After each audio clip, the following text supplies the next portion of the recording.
चाळीसगाव वाघडू येथे पाण्याची टाकी लिकेज, गावात घाणीचे साम्राज्य व नागरिकांचे हाल, ग्रामसेवक सतत गैरहजर, प्रशासकांचे दुर्लक्ष असल्याचा ग्रामस्थांचा आरोप. चाळीसगाव प्रतिनिधी. चाळीसगाव तालुक्यातील वाघडू गावामध्ये मूलभूत सुविधांचा बोजवारा उडाला असून स्थानिक नागरिक त्रस्त झाले आहेत.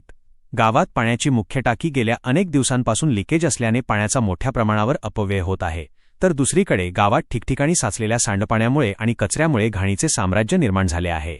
या त्रासातून ग्रामस्थांची सुटका करण्यासाठी संबंधित अधिकारी आणि लोकप्रतिनिधी मात्र पूर्णपणे अपयशी ठरल्याचे चित्र दिसत आहे.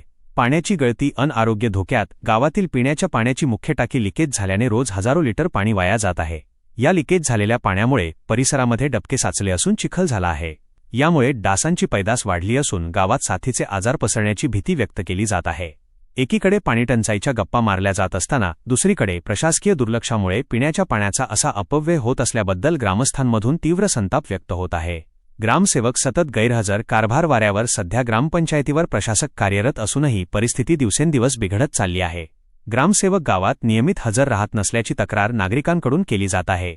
ग्रामसेवक सतत गैरहजर राहत असल्यामुळे ग्रामपंचायतीचे कामकाज पूर्णपणे ठप्प झाले आहे. प्रशासक केवळ नावालाच उरले असून गावात नागरिकांचे हाल होत आहेत, असा आरोप स्थानिक गावकऱ्यांनी केला आहे. गावात स्वच्छतेचा फज्जा. गावातील रस्ते गल्लीबोळात कचरा साचला असून गटारी तुंबलेल्या स्थितीत आहेत. स्वच्छता कर्मचाऱ्यांचे नियंत्रण नसल्यामुळे स्वच्छता व्यवस्था कोलमडली आहे. दुर्गंधीमुळे नागरिकांना घरात राहणे आणि रस्त्यावरून चालणे कठीण झाले आहे. लहान मुले, वृद्ध आणि महिलांच्या आरोग्याचा प्रश्न यामुळे गंभीर बनला आहे. ग्रामस्थांची मागणी.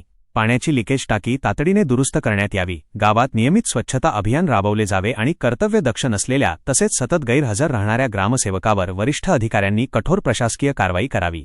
जर ही समस्या तात्काळ सोडवली नाही तर वाघडू ग्रामस्थ आक्रमक पवित्र्यात उतरून पंचायत समितीवर मोर्चा काढतील.